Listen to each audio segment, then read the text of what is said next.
Today, let's see the applied anatomy of conjunctiva. Conjunctiva is a translucent mucous membrane which lines the posterior surface of eyelids and anterior aspect of eyeball. As we can see here, this is the eyelid, and posteriorly we have sclera, and we can see posterior and anterior covering.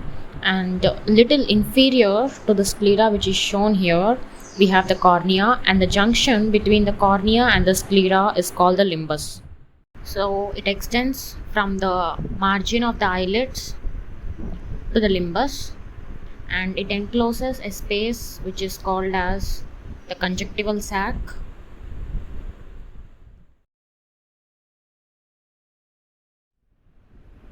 Let's see the parts of the conjunctiva. It is divided into three parts: the palpebral conjunctiva, bulbar conjunctiva, and the fornix. Let's start with the palpebral conjunctiva.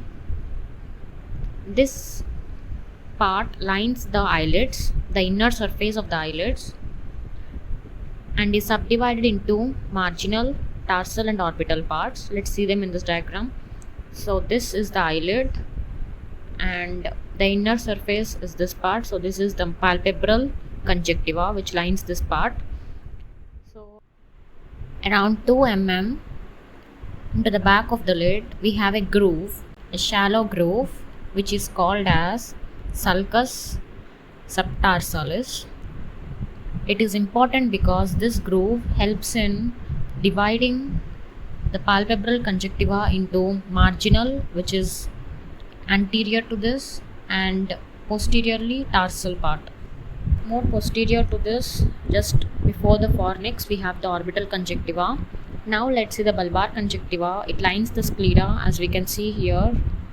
All this is the bulbar conjunctiva lining all this part of sclera. So around 3 centimeters above cornea, exactly where the limbus is located, this part of conjunctiva is called the limbal conjunctiva.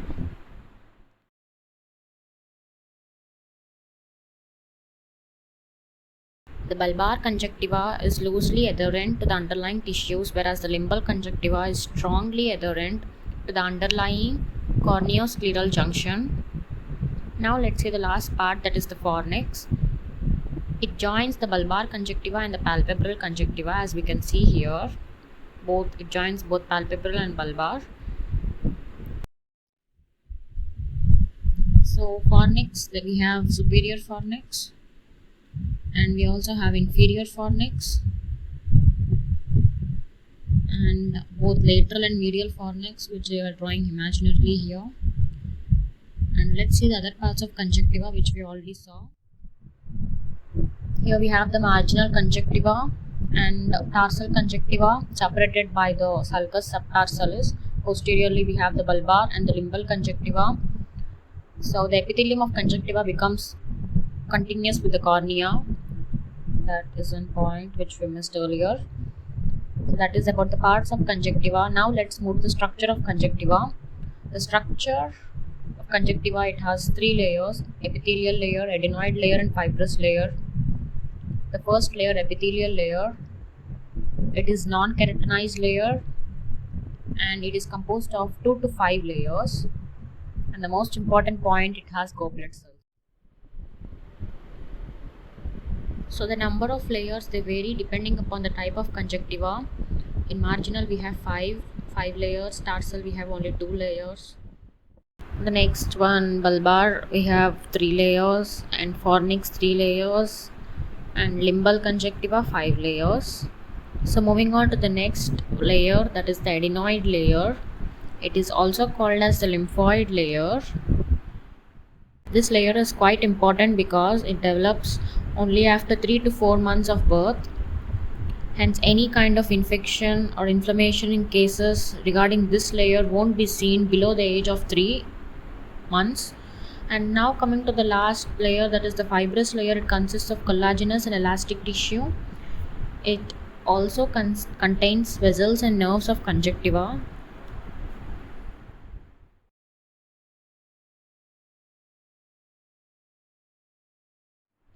Now let's move on to the glands of conjunctiva.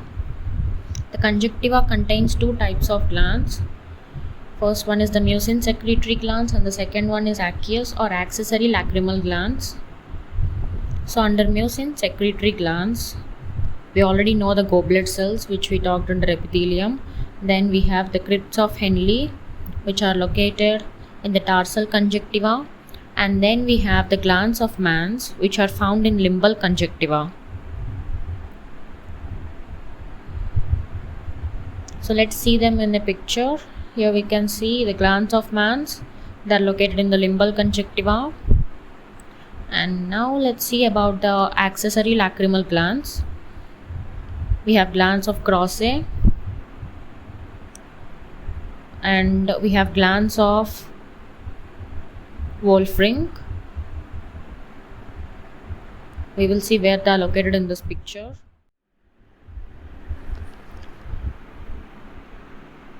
So as we can see, this is the fornix of the conjunctiva, and right beneath here we have the tissue that is called the subconjunctival tissue of the fornix. That is where our glands of Krause are located. As you can tell, the upper fornix has more number of glands than the lower fornix. There are around 42 in the upper pole and only 8 in the lower pole. So now let's see the glands of Wolfring. These are located along the superior tarsus, that is the upper border of the superior tarsus, and here we see superior tarsus and the lower pole of the inferior tarsus. It's very evident from the picture, upper and the lower poles of both the tarsus. So that's about the glands of conjunctiva. Now let's move on to plica semilunaris and caruncle. Let's first see the plica semilunaris. This is the plica semilunaris. This is a crescentic fold of conjunctiva. It is present in the medial canthus, and it is a vestigial organ in the human beings and represents the nictitating membrane of the lower animals, which serves as a third eye for them. Now let's see the caruncle. It is present more medially. It is a pinkish mass and it is situated in the inner canthus, and this one is modified skin, and hence it has sebaceous glands, wet glands and hair follicles.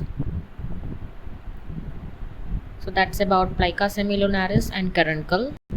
Now let's talk about the blood supply of the conjunctiva. It is supplied by three different sources: the peripheral arcade, the marginal arcade and the anterior ciliary artery.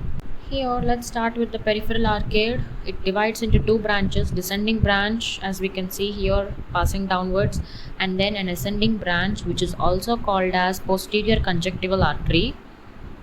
And then let's talk about the marginal arcade. It gives off an ascending branch, as we can see, and the anterior ciliary artery gives off anterior conjunctival artery, which we will see in a short while. And these both, the anastomose.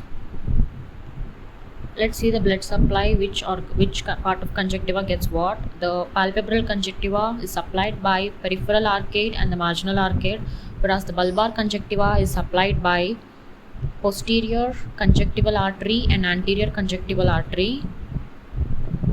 As we have seen, they both anastomose to form what is called as pericorneal plexus.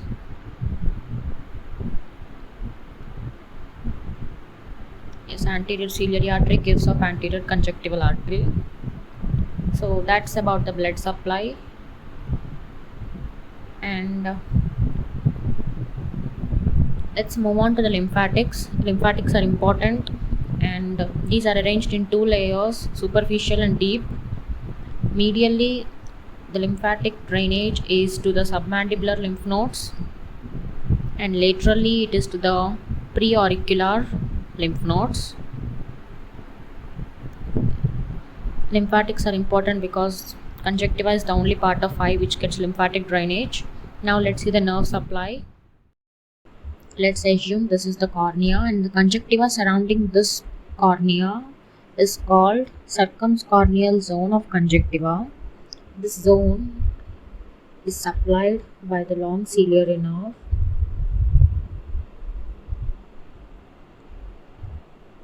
which also supplies the cornea. Apart from this zone, the rest of the conjunctiva is supplied by branches from lacrimal, infratrochlear, supratrochlear, supraorbital, and the frontal nerves. So that's about the nerve supply. Now let's see one last topic, that is inflammation of the conjunctiva, which we'll talk in detail in the next few videos. That is conjunctivitis. We have different types: infective, allergic, cicatricial, and toxic. Under infective, again we have different subtypes, that is the bacterial, viral, ophthalmia, neonatorium, and granulomatous type. We will see all of them in the next few videos. So that's it about the updated anatomy of conjunctiva.